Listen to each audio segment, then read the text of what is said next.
Olá pessoal, eu sou Gustavo Almeida, eu já tô me preparando para ir dormir. O pessoal me ligou aqui, pediu para eu ver a novela das 8, a questão da hipnose que estava acontecendo lá, né? Eu fiz um vídeo sobre o que aconteceu ontem na novela, o link tá aqui na descrição. E hoje eu vou falar um pouquinho sobre o que aconteceu a mais na sessão de hoje. Eu quero deixar claro antes de começar que o que aconteceu é ficção, né? A novela é ficção, não é a realidade. Mas vamos ali falar sobre o que acontece de fato numa sessão de hipnose e que é muito diferente do que aconteceu ali na novela. Se você está vendo esse vídeo pelo Instagram, pelo Facebook, que tem o limite de 1 minuto só, eu vou deixar aqui na descrição também o link para o vídeo completo para você poder assistir, ok? Então vamos lá.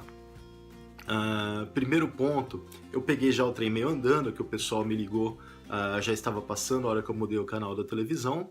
E eu percebi que começou ali, a parte que eu peguei, estava ali naquele jardim de girassóis, que é semelhante ao que aconteceu ontem, então eu presumo que não mudou muita coisa em questão de indução e de metáfora de aprofundamento, de lugar seguro, que poderia ter sido usado de novo, né? O que aconteceu ali que é bem diferente do que acontece numa sessão autêntica de hipnose, numa sessão de terapia de fato? Primeiro ponto, a personagem que estava conduzindo, né, a Adriana, que estava conduzindo a sessão de hipnose, ela foi guiando, ela foi praticamente induzindo a cliente, né, induzindo a Laura a ver o que estava sendo dito, né? Teve algumas mudanças que eu achei legal, ela foi dizendo coisas como agora você tem coragem, estava dando recursos para ela. Pessoal, peço desculpa dos barulhos da rua, é que realmente assim, esse vídeo eu tô fazendo de improviso para responder as perguntas, ok? Em outra ocasião eu faço vídeos com melhor qualidade. Mas o que eu percebi? A Adriana começou a recursar, começou a dar recursos para Laura enfrentar aquilo que estava acontecendo, e isso já foi um certo avanço, embora bastante tímido, ok? Como que um terapeuta faria numa situação semelhante? Pausadamente. Deixa acontecer e vai dissociando o cliente. Olha, você não está mais olhando de dentro do corpo da Laura, você não está mais olhando com os olhos da Laura. Olha de fora agora como espectador. Você pode dissociar ainda mais, coloca essa cena lá numa tela de cinema, pode dissociar ainda mais, sai de dentro do seu corpo lá na poltrona, vai lá para a sala de projeção e olha, vai dissociando cada vez mais para a pessoa conseguir enfrentar com mais resiliência e inclusive também para desbloquear um monte de outras memórias que estão ali reprimidas. Você percebe que continua aquele jardim escuro, né? Que ela tem algumas dicas ali que são as tartaruguinhas nadando, enfim. E ela vê agora a cara do agressor e descobre que é o padrasto. Tem um negócio um pouco grave aí, tá? Mas faz parte do enredo da novela, faz parte da ficção, então a gente não vai considerar isso como uma terapia real, uma terapia autêntica.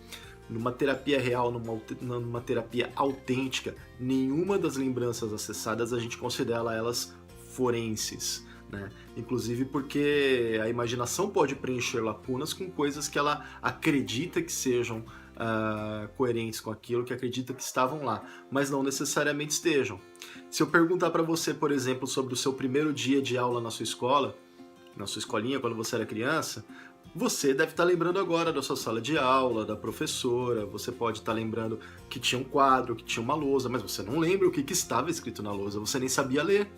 Você pode lembrar que tinham desenhos nas paredes, alguns personagens, o tamanho das mesas, as cores das paredes, enfim, você está lembrando de algumas coisas que são coerentes, você não tem uma lembrança espacial, fotográfica exata como o que aconteceu.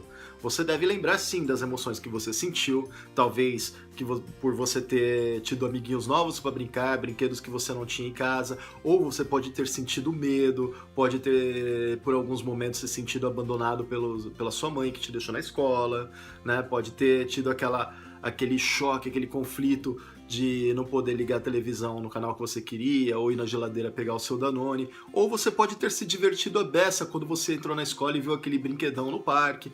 Enfim, você tem aí uma série de elementos e a sua imaginação vai preenchendo com outros. E isso é fácil, muito fácil de se contaminar.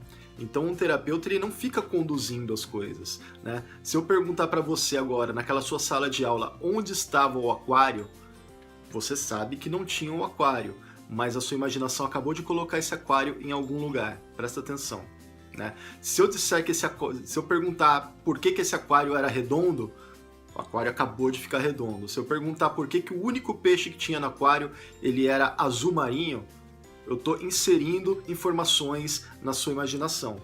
Isso em transe fica extremamente potencializado. Então o terapeuta nunca age dessa maneira.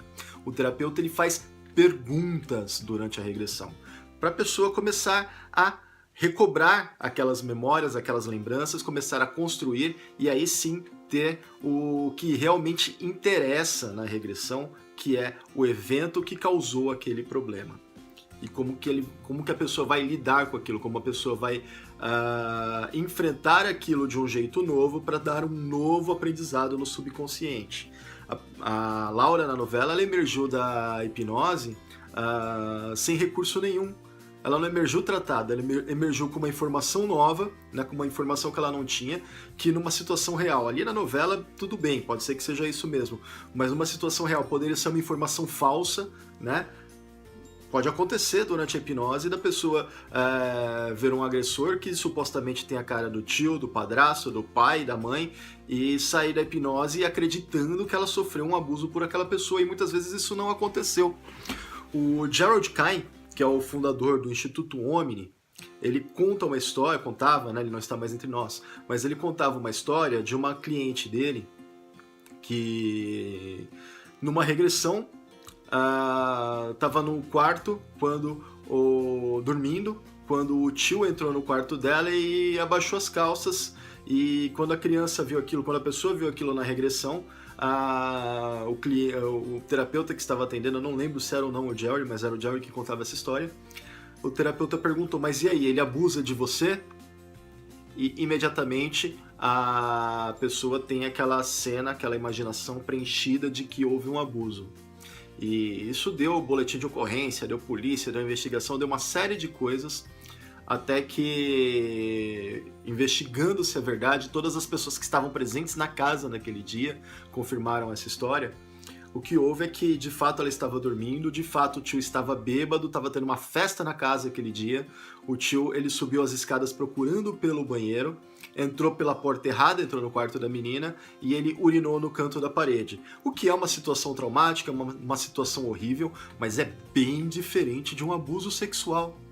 Então, assim, tem certos cuidados que o terapeuta precisa ter. Então, o terapeuta ele não conduz, ele não vai dizendo o que acontece. Ele vai fazendo perguntas, e perguntas bem genéricas para a pessoa recobrar aquilo.